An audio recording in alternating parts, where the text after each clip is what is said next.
Assalamualaikum warahmatullahi wabarakatuh. Shalom, Om Swastiastu, Namo Buddhaya, salam kebajikan bagi kita semua. Perkenalkan, kami dari kelompok 4 dan ini adalah video presentasi kami untuk memenuhi adanya UAS dari matkul Hukum Hak Kekayaan Intelektual dengan dosen pengampu Pak Bagus Ramadana SHMH, yakni dengan judul kami adalah Perlindungan Hukum Pemilik Hak Merek Terhadap Produk KW.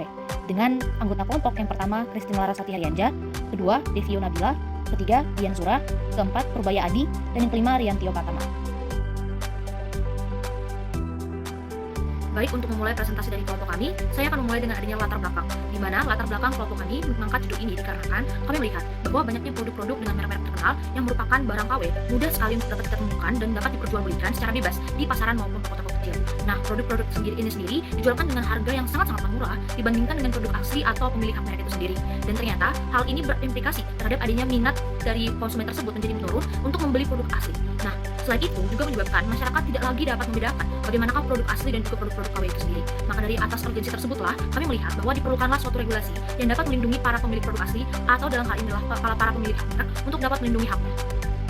Saya akan menjelaskan mengenai bagaimana sih perlindungan hukum terhadap pemilik hak merek di Indonesia. Jadi perlindungan hak merek di Indonesia itu sendiri sangat penting bagi perkembangan dan juga kemajuan industri di Indonesia sendiri sebagai salah satu upaya hukum untuk bisa menghadirkan rasa aman dan nyaman kepada seluruh pihak yang pada utamanya yaitu bagi para penemu, pemilik, dan juga pemegang hak merek itu sendiri, serta sebagai salah satu hal untuk bisa memberikan manfaat kepada masyarakat luas untuk bisa mendorong lebih banyak orang untuk mendaftarkan dan juga mengelola merek mereka di Indonesia. Di Indonesia sendiri, perlindungan yang dapat diberikan dilakukan melalui dua cara, yaitu perlindungan hukum preventif dan juga perlindungan hukum secara represif.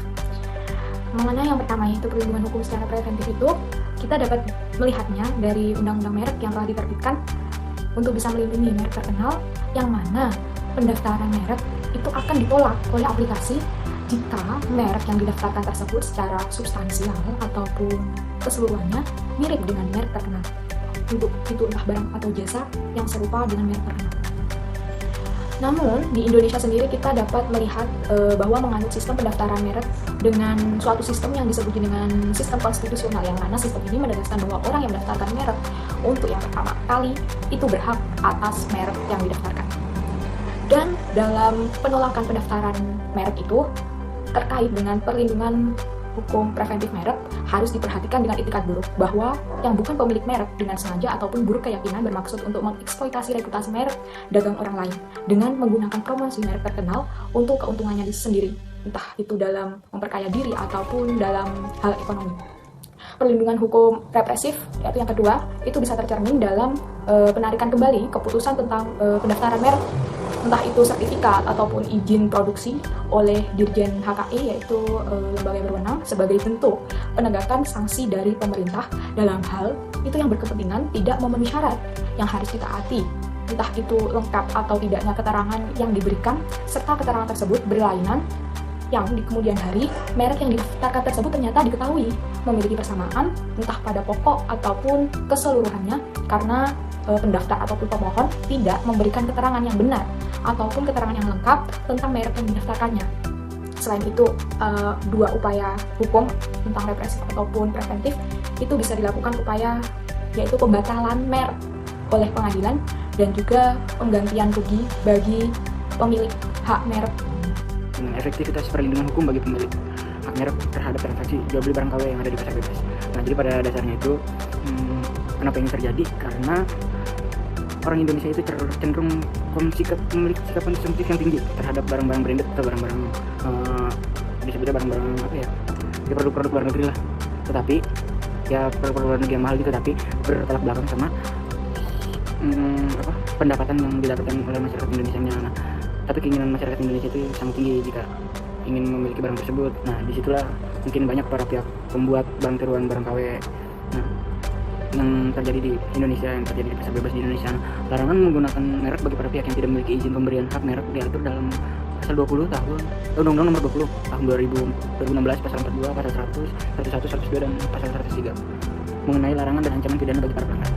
Perlindungan hukum perdata juga tersedia bagi para pemilik hak merek mengajukan gugatan secara perdata melalui jalur litigasi sesuai dengan pasal 1395 KUH Perdata, yaitu tiap perbuatan melanggar hukum yang membawa kerugian kepada orang lain mewajibkan orang yang karena salah menerbitkan kerugian itu mengganti kerugian tersebut. Oke, jadi kalau kita hukum bagi para pelanggar merek terkenal di Indonesia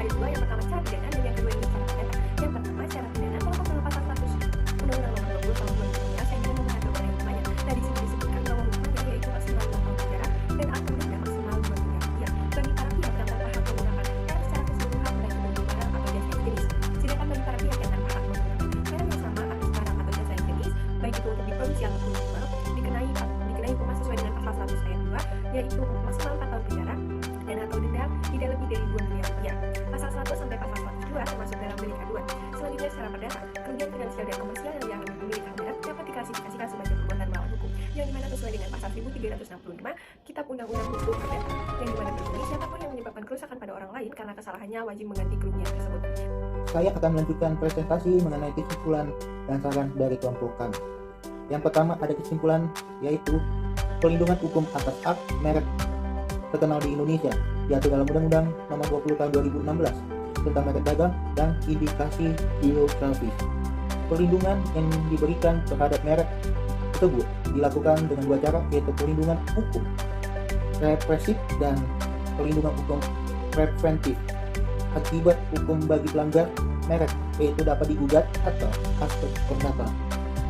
Ganti rugi karena merupakan perbuatan melawan hukum menggunakan hak merek tanpa persetujuan dan izin terlebih dahulu dari pemilik atau pemegang hak merek terdaftar, dan juga dapat digolongkan sebagai pelanggaran terhadap undang-undang merek yang memberikan sanksi pidana sesuai pasal 100 sampai 102 Undang-Undang Nomor 20 Tahun 2016 tentang indikasi geografis dengan menjual pokok atau produk palsu dengan menggunakan merek terkenal.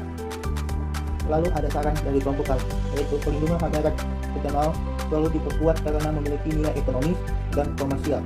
Pemerintah juga harus berperan lebih aktif dalam memantau konservasi. Oleh karena itu, diharapkan pemilik hak atas merek-merek terkenal tidak mengalami kerugian lebih lanjut. Demikian dari kelompok kami, mengucapkan terima kasih.